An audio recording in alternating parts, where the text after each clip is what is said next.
Good morning, everybody. Democrat candidate for Wisconsin's 25th Senate District, Kelly Westlund, is our very special guest today. Friday, May 20th, 2022.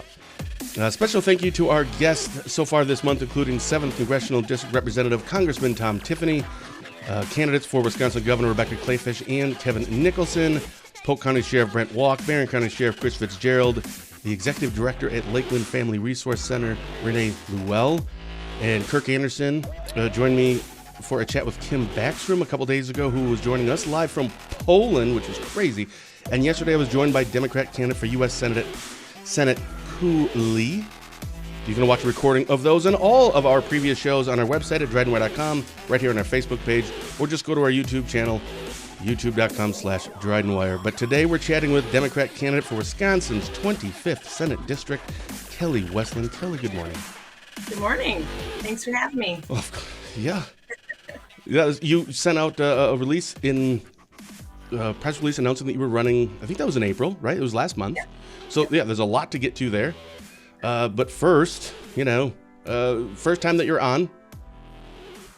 For people who don't know you or know kind of your past, give us a little bit of your history, growing up in high school, college, etc., or any of that. Just get us caught up a little bit.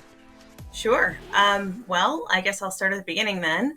I'm a military brat. My dad was in the Air Force. My stepdad was Navy. My mom worked for the DoD. Actually, she and my stepdad met while she was loading missiles onto submarines in Charleston years and years ago. But so I spent some time living on Air Force Base and then moving around a little bit. For the most part, Charleston, South Carolina was home.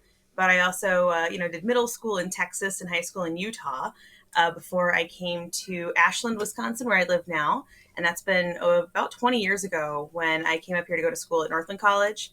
I got here in January, sight unseen, never having set foot in Wisconsin. And, I wondered what people find as far as, enjoyable about January part of winter, but it's grown on me. How many people are in Ashland? I don't think I've ever actually been there. Oh, well, the population's been declining a little. It's somewhere between 7,000 and 8,000. Oh, wow. That's decent sized. Yeah. I mean, for our area. Right. Well, it's still northern Wisconsin, but it has it kind of served as a regional hub for a couple of counties where it ends up being kind of the place where people come to go shopping or go to the hospital or what have you. So your Ashland for you is like our Rice Lake.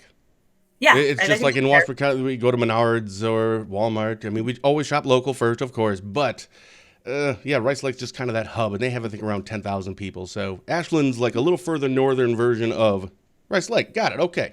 Like sort of, because Ashland doesn't have like a Menards or a TJ Maxx or, a Kohl's. We don't have any of that stuff. We don't even have a Pizza Hut, so it's a little different, but we do have access to Lake Superior, which is, I think, pretty incredible. So, yeah. And other things, of course, but it's a great town. Yeah, I'm sorry. Why did you move to Ashland? I'm sure you mentioned that, but I was writing something down. Maybe I missed that part. Well, and that's the thing is, like, when I came here to school, I was just like, I'm going to do my time, get my degree, and then I'm going to, move on. I didn't intend to stay. And the longer I was here, the more I came to realize what a beautiful and incredible place it really is. And there are a lot of great people. And what I found, so going to school at Northland, there are people from all over the country who I now know 20 years later who came for a degree in biology or chemistry or whatever, who are doing other things here. They might be farming or they might be carpenters. They've just found a way to make a living and be able to stay in this place. It does that to you. But you've never been here, so if you came, maybe you'd understand that better. I think I've been there once. Wasn't there a paper mill up there, and maybe it's still there? Long time ago. I think it closed in the early 90s. Oh, okay. That's I think the only time I was there. For some reason, I had to go up there. Oh, okay. And that was it. So you're in Ashland. Then what? Well, when I guess that it was, I had not kind of a non-traditional college career. Went back home to South Carolina and did a semester there, working full time, helping my sister take care of her young kids. And then she, addiction has touched a lot of families, and we have a big blended one. And so part of that was helping support her through those struggles and cover the cost of the treatment. And then finally, when I decided I did not want to just work all retail all the time, I wanted to finish my degree. I decided to come back to Ashland to wrap that up. And when I got back, that's actually the first time I came here and saw it in August in all its splendor. You know, it's a great time to come to Ashland. That's how But we get you. We get you in those yeah, times. right. We don't want you in the winter. No. Aren't so bad. It's fine. They're pretty mild, Yeah. actually. So, um, yeah. And then, so I finished up my degree here and met a local boy, married a local boy. And by then, my sister had moved up here and my mom wanted to be closer to the grandkids. So she moved here. And then my brother was, oh, well, everybody else is there. I want to go too. And before you know it, my whole family is right here. Awesome. Which, up in that population, one person at a time. Um, You're trying to. Oh, that's great. Yeah, and so when I got done with school, I got an internship with a nonprofit organization here, the Alliance for Sustainability, and stayed with that group for some time. I got a grant through at the time it was the Energy Independent Pilot Communities, Energy Independent Community Pilot Project through the State Office of Energy Independence. It's a mouthful. They get Yeah, I was these just going things. to say, wow. They need Yeah, an acronym. yeah, right. Mm.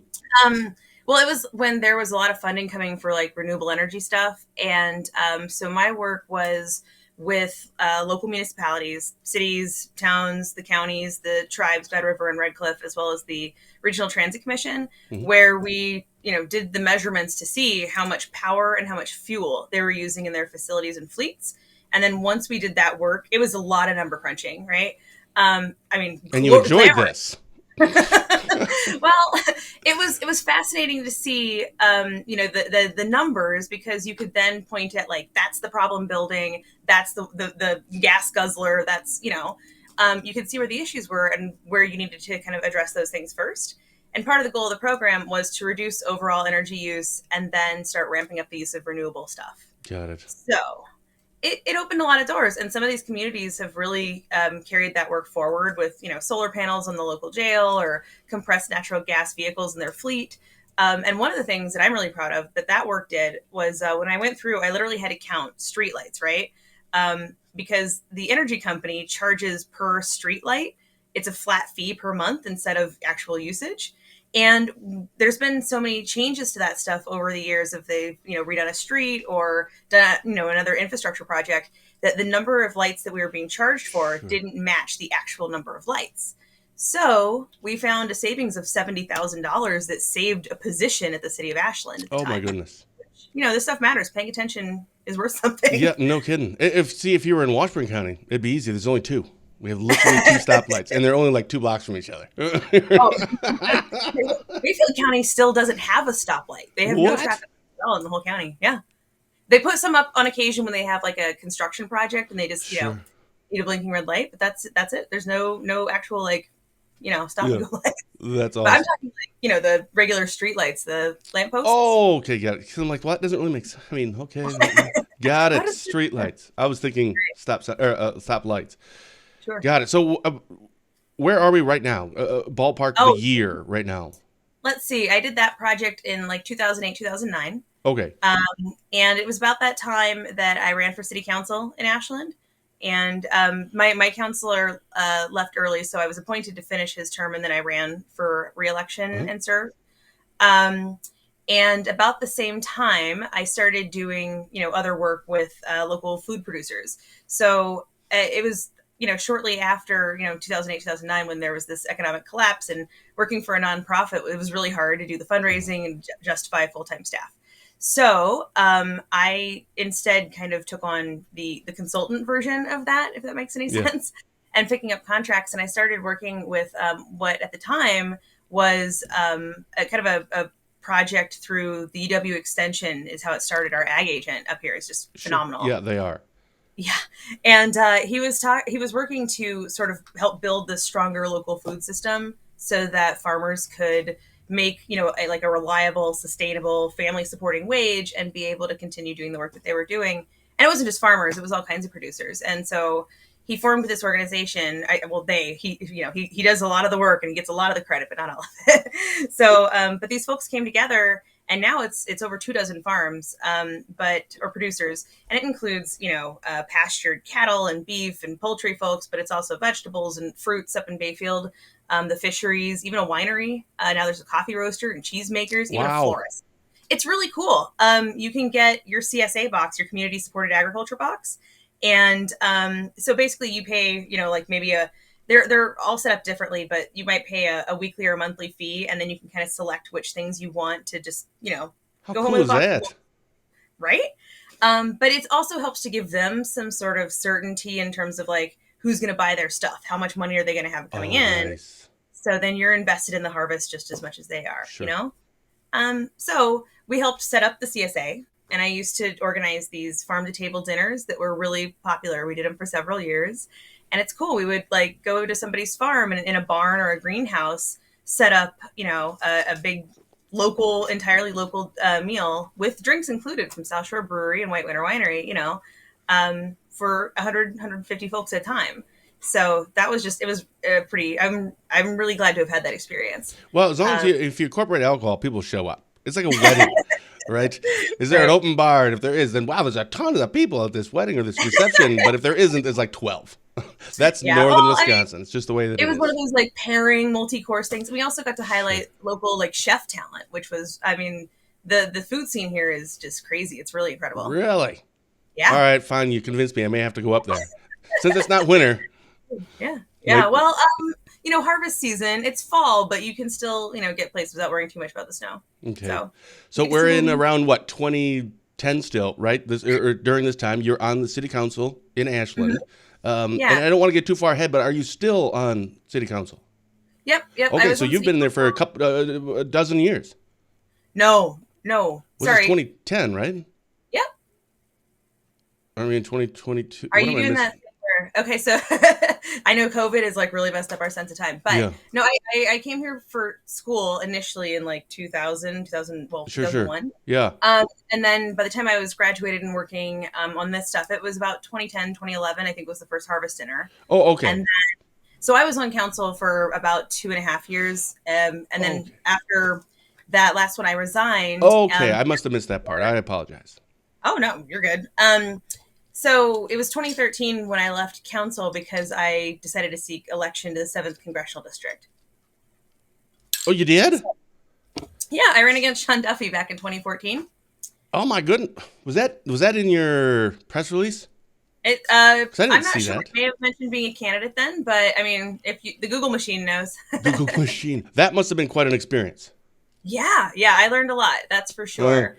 At the time, the district, well, it's pretty similar, to what it is now, I think.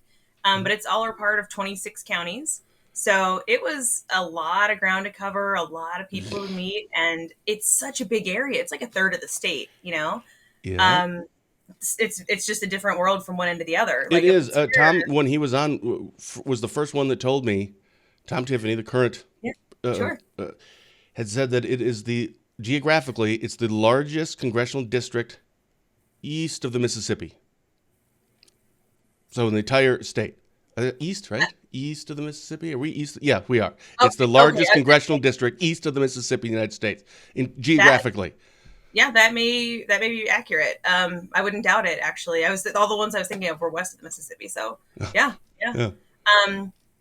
It's huge. And, sure. I easily put 100,000 miles on just, going from one end to the other. And so it runs from the UP, basically over by like Langlade and Florence County, all the way to what I think of as the west coast of Wisconsin, from Superior down to Hudson, Yes.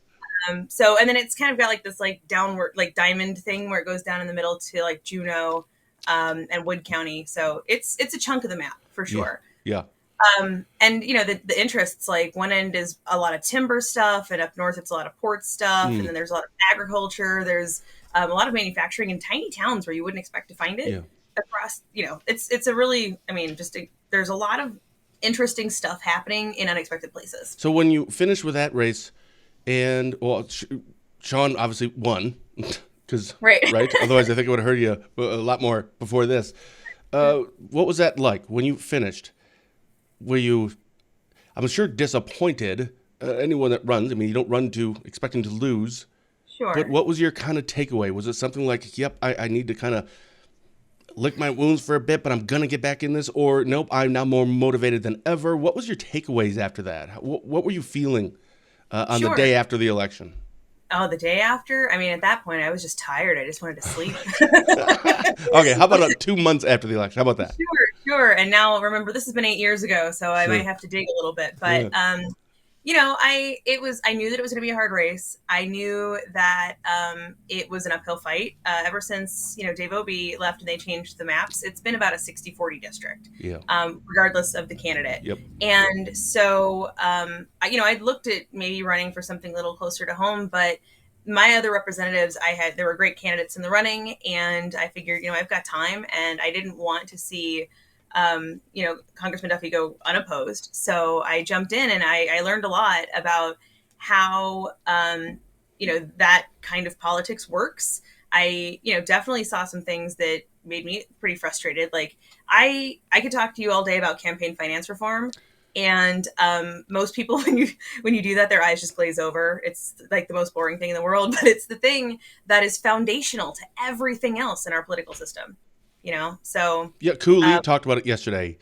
And you're right. It's one of those things where it's just, yeah. Well, and honestly, though, I think there's a lot of people who don't really understand it. So yeah. if you don't mind taking just a couple minutes and explain that to people who don't, because this is something people should know where they stand on it. It doesn't matter which side that you're on here, but just understand what it means and the impact that it has. Yeah. Well, I'll start by saying it's complicated, right? But I guess the sort of broad strokes, I will say that because there's so much pressure on, candidates and like even sitting legislators to come up with the money that they need to put, ads on the air, to run print ads, to hire staff, to even just, the gas money, whatever. And it goes up and up and up every year, every cycle. It gets more expensive to run a campaign, which is insane to me. But there's so much pressure on them. And they say that, as a candidate, time is your most valuable resource. So when you're thinking about, okay, well, I can call every person I know and ask them for $50, right? Mm-hmm. And if I've got to hit this insanely high number that's my goal, I'm going to spend the next 4 days doing nothing but dialing for dollars. And then you don't get to go out and meet voters. You don't get to do the actual work and hear from people. So instead, they end up prioritizing calls to the people that can just write the maximum amount in one go, and it's a time saver, right? And so basically, you end up having most of those conversations with people who aren't struggling to put food on the table, with people who aren't like dealing with, those everyday problems that most of your constituents are facing. Sure. And when I was fundraising and kind of looking at the cost of, running ads, and in the 7th congressional district, you can't just go to one TV station and do this, right? It's got to be Superior, Duluth. It's got to be the Twin Cities. It's got to be Eau Claire. It's got to be Wausau and Rhinelander. And so it's really expensive just because of the ground you have to cover. And I'm sitting here going like, okay, so they're talking about this being a race that's going to cost over $1 million. And meanwhile, here's this community that I care about where $10,000 could make a huge difference in the quality of life for people who live there. And I got to kind of thinking about, well, how could we, instead of spending this money on, all this like nonsense that nobody likes TV ads during campaign season. Nobody likes I the do. stuff. I think they're hilarious. I think they're just fantastic. Well, I'm apolitical, so I love it. I just think it's great.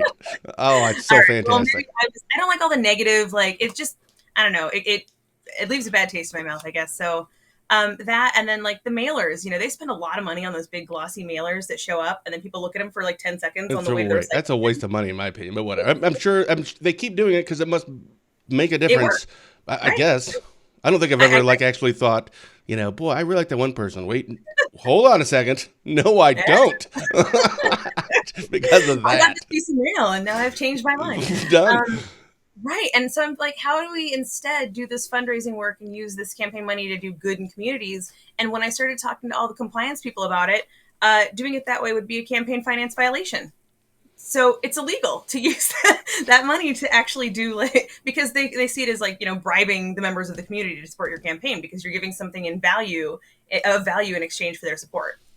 And to me, that's just, we are really smart on this.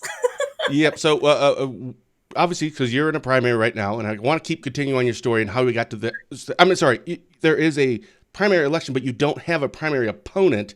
Right. So this isn't, we'll have you back on, maybe get into that a little bit more and some other those issues after the primary is what I was trying to say. But let's continue on with your story. We already have a question or two, but let's wait. Let's get caught up here. So this is around 2014. That's when you ran, and then okay. Then what'd you So, do for the last 6 years, eight well, years? but yeah, so shortly after that, and just like taking some time because, like, a campaign like that, you're away from home a lot, and Mm. it's just exhausting. And it's like I had to be home and just like take care of some stuff. And once I had a minute to kind of rest and collect myself and type some loose ends, I had the opportunity to apply for a position with Senator Baldwin's office, Oh sure. and so I went to work for Tammy Oh, as her regional representative in northwestern Wisconsin for the last 7 years. so Yeah. what does that position do? Sure. Well, basically, I am sort of like the front line, right? When anybody has an issue, folks in northwestern Wisconsin, with usually it's a federal agency, whether it's the VA or the post office or the IRS or any of that kind of stuff. Or even if it's not something with an agency, but a problem that they're running into and they just don't even know where to turn, they can call me as her regional person, and I can help them navigate that stuff. Like all of these constituents, their concerns came across my desk, and I Okay. covered 21 counties for Tammy. Jesus. Um, so it's a lot. I heard from especially folks in timber and in agriculture during the pandemic. Mhm. A lot of the feedback that we took in to help sort of amend the rules related to like the PPP program, for example, that came directly from farmers. Like that's the stuff that we heard, and when we heard it from a lot of people, then we were able to kind of work through the policy team to Sure. make those changes to help Okay, folks. so I'm from the business world before this, so that would be like a district manager, and then Yeah, that gets sent to the next, and so it's just a way to, cause the sure. president or the person at the top, they can't be everywhere and listen to everyone. Right. So, Right. Tammy totally has get been it. talking about being her eyes and ears. Sure. So I would, and the other thing is, when she's in state, I would be sort of the person that would do the initial outreach to set up events, and then kind of, Got it. drive her place to place and staff her and do the follow up and that kind of Got it. thing. And how So long did you do that for? 7 years. Okay. Um, so, I got to meet a lot of people. And one of my favorite things about this job was that, if you're ever curious about some big, like, building where it's not really clear what they do there, or, some factory, and you're like, I wonder what they make there. You could usually call them and just say, hey, I work for Senator Baldwin and I'm interested in learning more about what you do. Are you willing to show me around? And most of the time people There you were go. So you just happy to name hear. drop. So if you did have a Pizza Hut, you'd call and say, "Hi, I work for Senator Baldwin, and I'd like to order a pizza." And your name would go right at the top of the list. It'll be there in like 10 minutes. Unfortunately, it didn't quite work that way, Uh-huh. but in a perfect world. All right. So what were you doing anything else during that time, or that was like that took all of my time? Because I'm assuming that would be, I mean, 21 counties. That has to be a Yeah. full time gig. Well, it is. And though I kind of feel like I almost got to jump on the remote work thing that most of us are still getting used to with COVID, in that my office, I had a physical office in Eau Claire and I had a home office here in Ashland, but I would most often work from my car with a laptop and a Wi-Fi hotspot and a little Yeah. battery powered printer. So you go to where the people are. Oh. Yeah. So that takes us to what year are we in Um, now? Then Well, I mean, 7 sort of. years. So at the same time, I guess my one like big side project that Mhm. I was working on, there is this really incredible historic building here in Ashland, called the Bohemian Hall, and it's 100 years old. Right? It's a dance hall, but it was built as a community center for Czech immigrants 100 years ago, and it was kind of falling out of use. And what happens in a building in Wisconsin, it is unoccupied, the Mhm. pipes start to burst, and then you have problems related to water damage, and it just, it starts to fall apart. Mhm. And I kept going past it every day and kind of thinking, well, somebody should do something about that. And I get to talk to my neighbors about it, and they think so too. And then finally, we took it upon ourselves to take it on. So we formed a new nonprofit organization, and we bought it from the previous organization that had sort of disbanded. And we've been working for the last 5 years, 4 or 5 years, to renovate it and to just get it back into regular use. That's awesome. So my husband, the carpenter, is sort of our Free most labor. That's what I yeah. heard. Yeah. He's definitely put in more than his fair share. Yeah. He and I both spent a summer together replacing the roof, and it's a big roof. There are 2,000 square feet of dance floor, so like there's a lot of. It was a long summer. But so we've been doing a lot of the work there, just replacing all the stuff to keep it up to code and getting buildings or people in. And it's important to me to have new generations that are making memories there, so that even when we're no longer involved, there are other people that care about it. Yeah. So now the Ashland School of Dance is there 5 days a week. It's rented out every single weekend for baby showers and, Awesome. graduation parties and whatever else. But so that still does take up some time, but it's a labor of love, Sure. So, but that brings me to now, I guess, we're here. And I see Yep. some questions too. Yeah. So, do you want to? We can ask. Here, let's just put up. There's a first one here from Mark. Your thoughts on the state of Wisconsin help funding rural EMS services? I think it's critical. One of the things that I was working on with Tammy most recently was when Ashland County lost their ambulance service. So the Great Divide ambulance service covers like another big geographic region in a rural area. Mhm. And they were also having issues getting enough personnel and just having the resources to cover that whole service area. So they gave notice to Ashland County that they were not going to continue providing that here. So some of the townships in the county were able to work out agreements with, like some went in with Ashland and some went in with Mellon and some went in with Park Falls. But in the end, there were still 4 townships that didn't have ambulance service. And, the idea of calling 911 and not having any guarantee that anyone would come is a very scary thought, right? It's incredible to me that this is a reality, and it's Yeah. not just in communities like this. So the state statutes require that local townships provide ambulance service, but they don't fund that. It's an unfunded mandate. And a lot of the grants that are available and other funding streams are there for police and fire, but they're not the same for EMS or ambulance service. So recruitment has been an issue across the board. And I mean, it's not really hard to understand why, because in order to get the certification to be, an EMT or an EMR, it's like, I want to say it's like 210 credits that you've got to take. And if you are in a place that's an hour away from a tech school, Oy. then you got to think about travel, the time, and you do all this work to get the certification. And then you have to take the national registry test, which is very hard and again, expensive. And often you have to travel for it. And you do all of this so that you can be a volunteer and maybe get a stipend that doesn't even come close to covering the cost of like what you've put into it already. Sure. So no wonder it's hard to recruit people, Yeah. So we'll put up another one here, and then we'll kind of move on, and we'll get to a couple others. Kelly, where do you stand on vaccine and mask mandates? Yeah, that almost kind of, well, the vaccine's one, but now the mask, it seems to be coming back up again. I don't think just because it's an election cycle, but, there's kind of a resurgence a little bit, right? So, yeah, that's a good question. Thank you. Amanda. Sure. I mean, at this point, though, I think that everyone who wants to get a vaccine has had ample opportunity to do that. Sure. And we are all responsible for our own health. But I also think that, government agencies and their leadership and or private businesses, it's their prerogative if they want to require it in their facilities. I know that in all the places I've gone, there are still, certain stores or libraries or government buildings where it's still a requirement to wear a mask. But other places where it's just not. And I think that we should all be responsible for making our own choices as far as like assuming a certain level of risk. However, I think that there are also, I mean, I guess it's going to say it depends. If you're talking about somebody who works in a NICU, then I don't think it's unreasonable for their employer to require masks and vaccination.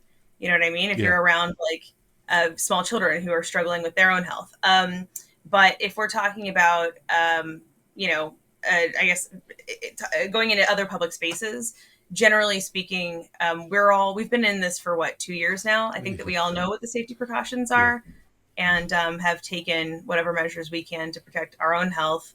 I honestly, I wish that this issue hadn't been so politicized to begin with. Where's the fun in that? Right? I know. Well, it's, when you grow up learning about like basic hygiene, we don't question, who's like forcing us to wash our hands before we, it's right. But it's something that just got so divisive and politicized, and I don't think that really served anybody well. Sure. But yeah. Okay, so now you are Janet Bewley, who's currently senator in the 25th, had announced that she was not seeking re-election. I should have looked this up before. We ran. I'm just going to guess January, but it was a while ago. It was earlier in the year. February, but yeah, it was. Okay, It was this. sure. Then in April, you announced. Mhm. When did you first start thinking?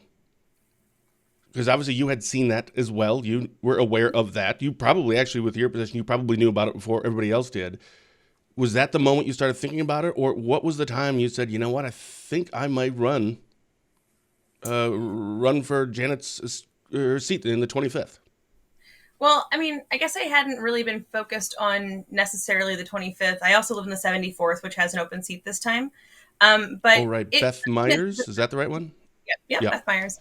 But it's something that's occurred to me here and there over the years working for Tammy, especially as I would come up against issues like the ambulance question, right? Where I would be talking to constituents about a very real concern and realize that a lot of the power to make positive change was at the state level. And working for the federal government, there was often, limitations as far as what I could do. Excuse me, working with Tammy, she's on the appropriations committee. And part of what we were able to do there is she got a congressionally directed spending, an earmark, for $151,000 for the Glidden area to get a new ambulance because they had to kind of cobble together a new service to serve those last 4 townships. Mm-hmm. And the ambulance that they had to work with is about as old as I am. So they needed a new one. But, so that's one thing we could do, but we couldn't actually do anything about the state funding situation, right? Mm-hmm. So I would kind of think about it here and there about just what options we would have to help the communities that I was, serving in this whole time from that level. And then when Janet made that announcement, I was definitely interested in making that run just because, again, it's the largest Senate district in the state, but compared to the district I ran in 14, right, it's nothing. It's not. It's so manageable. It's local. I can sleep in my own bed every night. It's great. So it presented itself as a pretty good opportunity, and I know that a lot of the folks that I've built relationships with aren't just like the party people. It's local government folks, it's small business owners, it's individual constituents. And so I was definitely interested. And part of the reason why I waited as long as I did to get in is because I had some things in the works as far as my role within Tammy's office that I wanted to see through before I left. And being a government official, I couldn't do anything campaign related because, ethics, So I had to, right. I had to wait until I resigned that position and was actually off the payroll before I could do anything to start this campaign. Sure. But one of the things that I was sticking around to finish, and I'm pretty proud about it, is so my role there wasn't to write policy, right? It was mostly the on the ground stuff, the eyes and ears stuff. But I heard from a woman named Sally Burkholder in St. Croix County back in 2018, and we've been in communication for a long time since. And she told me this incredible story about Lieutenant Ellen Ainsworth, who was a nurse in World War II, who served in combat. She's from Glenwood City, Wisconsin, and there's the post office there is named after her now. But she told me this story about her and then about other World War II combat nurses. And I started just educating myself about their experience and what they went through. And it's pretty incredible. A lot of these women, they weren't considered military. So they didn't get the training or the armor or even uniforms. And they were just dropped in the same way off boats on coastlines as other soldiers with their medical supplies in a backpack. And they were literally crossing into enemy territory under sniper fire without training it's insane. But they did a lot of really incredible work to boost morale and to help make sure that people were actually surviving the injuries and things that they received in war. But anyway, so the bill that they'd never really received the kind of recognition that, they deserved after the fact. And while there aren't very many of these women still with us today, Sally had come to me and asked about doing a congressional gold medal to honor them. And it's something that took time, and finally this year, a lot of those pieces came together. And because the policy team was just overwhelmed with a number of other things, it's only a couple of people working on everything related to the military and whatever else. So I drafted the bill, and the one and only time I got to do that while I was there, but I got to work with a lot of really smart people and great organizational folks. And that bill is now bipartisan. It was introduced in Congress last week. There is a House and a Senate. Yeah, I am stoked. I'm Do so you have excited like the about copy of the bill in a frame? Because I totally would, and have that up on your wall or something. it. I'm going to wait till it's signed into law and then Okay. absolutely. Yeah, it should be a So, background on your computer, everything, because that is holy cow. That's yeah, awesome. proud moment for real. So Wow. that's what I wanted to stick around for. And I was kind of, even after I left, I was occasionally touching base with my former colleagues, like, is it there yet? Is it there yet? So yeah, that was something. But so yes, that's part of what kept me from jumping in sooner.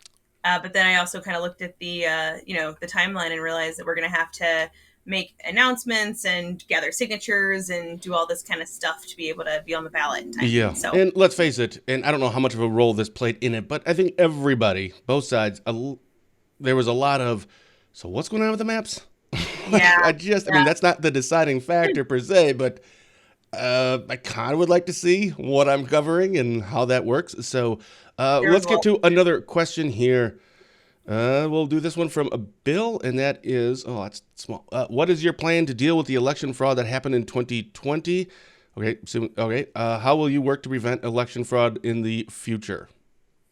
So I think that I understand where this question is coming from, but first I'd have to push back and say, we're talking about election fraud. There are only very few cases that are verifiable where they have actual, provable cases of voter fraud, and those folks are being dealt with through the judicial system. I don't know if you've ever worked as an election poll worker or anything like Nope. that, or even an election observer. Nope. But I have. I've been through the trainings. I have been, a poll worker on multiple occasions, and they do a lot to make sure that the integrity, is there. That everything has a check. There are checks on the checks on the checks. Like you can't. When I hear these stories where people talk about, a suitcase full of ballots being fed into machines, my experience actually doing the work at polls, which is nonpartisan and often with observers from both parties present, there's no way that something like that could happen in Wisconsin. Sure. And we true up everything that comes out of the ballot box with, the number of people, the number of ballots that were given out, with the people that are on the lists. They even go so far as to check with the county folks to see if somebody's died since they submitted an absentee ballot. Mm. If you put in your absentee ballot 3 weeks before an election and you die in that 3 weeks in between, they'll check the rolls and they know that there's a death certificate for you, and therefore your vote doesn't count. Mm. I mean, they're meticulous.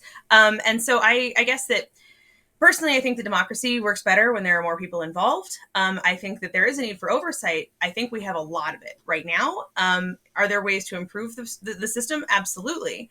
But, I don't think that turning over the outcome of our election to the legislature is the way to go. That doesn't feel like democracy to me. Sure. And that may tie into this next one. Are you in favor of needing a photo ID to vote?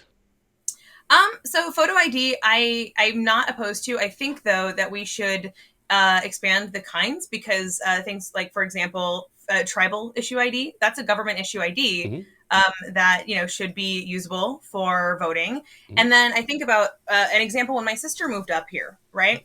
Again, I told you she struggled a little bit with some various issues, and so evictions had been something that she had dealt with. And when she came, she did not have a copy of her birth certificate or her driver's license, and she lived here for probably 6 months before she was even thinking about well, she was trying to get a job, and that hindered that for quite some time, because she was born in Arizona, which requires a photo ID, a state-issued photo ID to get your birth certificate, while she was living in Wisconsin, which requires a birth certificate to get the photo ID. So she was in this catch-22, and it became this, months-long battle where she had to get an affidavit from my mother to request a copy of the birth certificate from Arizona for her daughter, because, it was this whole thing. And I think that we can have some common sense conversations about what kinds of identification make the most sense. Yeah. I think that most student IDs should be fine. Yeah. All right. We'll have one more question here, and if there's any more, we just won't be able to get to them today. The next one in line. Are there any restrictions on abortion that you would support? Certainly, this is a hot topic. I don't know if that's appropriate to say, but this is on the lips of a lot of people right now. Everything happened in the Supreme Court, etc. So, are there any restrictions on abortion that you would support? Well, I think that depends on what this person's referring to in terms of restrictions. Like, are these things that should happen under the care of a professional? Are these things? I mean, I think so. I think that more often than not, this becomes a divisive issue, Mm. especially like as pregnancies get later in term.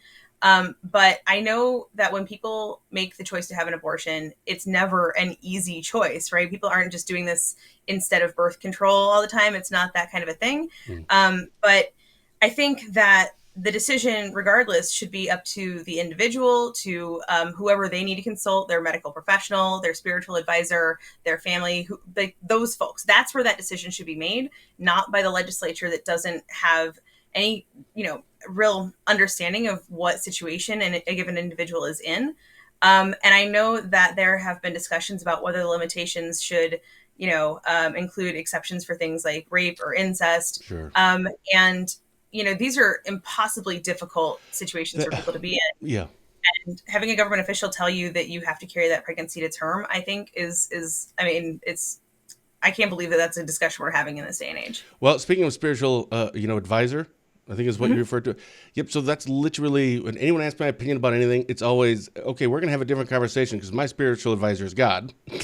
So that's the whole conversation is now different. Now it's about my faith. But so I look at every issue just through the lens of my faith, through that filter. But that's just how I do it. Nobody else has to do it. That's perfectly fine. So that's got to be a very difficult spot to be in from a legislature, from a legislator or a legislature that we're trying to. It seems like a lot of these topics, transgenders in sports, there's some people it benefits and other ones no. Like there is no absolute right or an absolute wrong sometimes. And that's got to be so difficult because you have to pass bills about this stuff when it's, I don't know, half the people are going to be upset and the other half are going to be great. So which one do you do?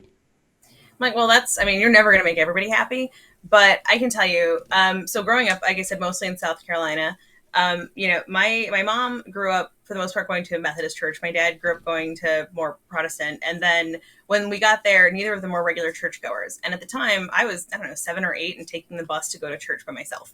That's where my friends were. That's where, there's fellowship.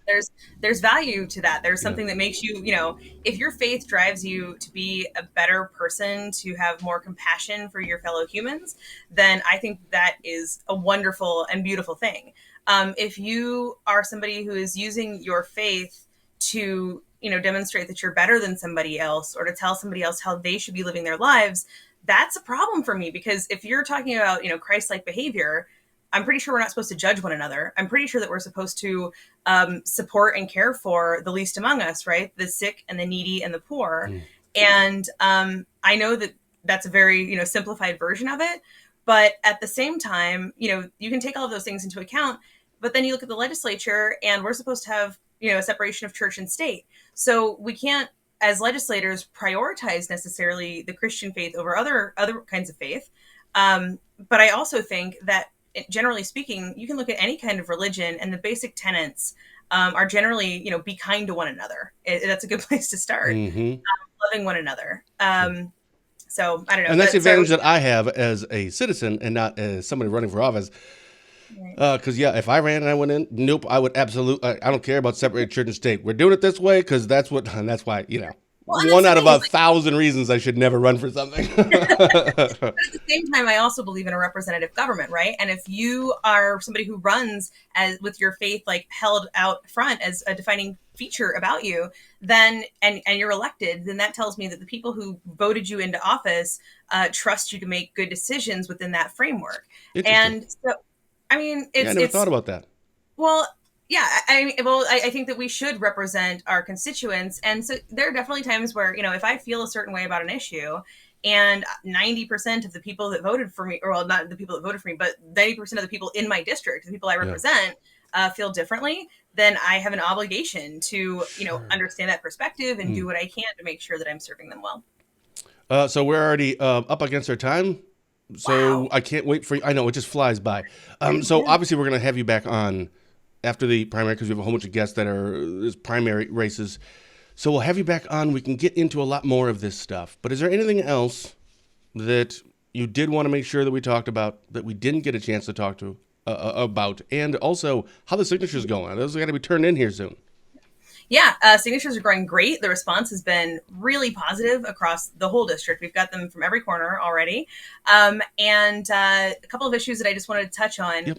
One, obviously infrastructure investment is super important in rural communities, whether it's roads or internet or drinking water, all of those things. And I'm glad to see the investment that Governor Evers and, even the federal dollars have been making in things like rural broadband access. Mhm. That's so important. I am a supporter of the Medicaid expansion. It's something that we're already paying for with our federal tax dollars. 38 other states have taken it, and it would invest, $1.6 billion in the state of Wisconsin, put 91,000 more people on affordable health insurance and, and reduce the costs across the board. And that's something that farmers and small business owners talk to me about all the time, because it's a challenge for them to afford health care, given, the businesses they're in. It's a way to help support entrepreneurs. And then the last thing is that I think we need somebody in Madison who's going to be more supportive of letting local governments make the decisions that are right for their communities. Like, I believe in local control. And what I've seen is instead a consolidation of decision-making power in Madison that takes away things like local governments being able to deal with zoning rights or how to, fund the basic things that they need. So they start borrowing instead, which is just going to be more expensive in the long run. Yeah. So yeah, I guess all of those things. Yeah, and there's a ton of them, and this is why we kind of designed it this way. Where the first time we have a guest on that is running, it's really just that, right? It's just getting to know you. Then kind of that, and maybe hit on a few things at the end, kind of like we're doing right now. But really, I can't wait because you have a lot of passion. I had a chance to talk to you a few weeks ago on the phone, and yeah, we just kept talking and talking. It was just great conversation. But there are so many things that you are passionate about, and you have very strong views on that I definitely want to get to. But we're gonna have to use that for part 2. Sure. So where can people go and find out more information about you? Thanks for asking. Kelly Westlund for Senate.com. KELLYWESTLUND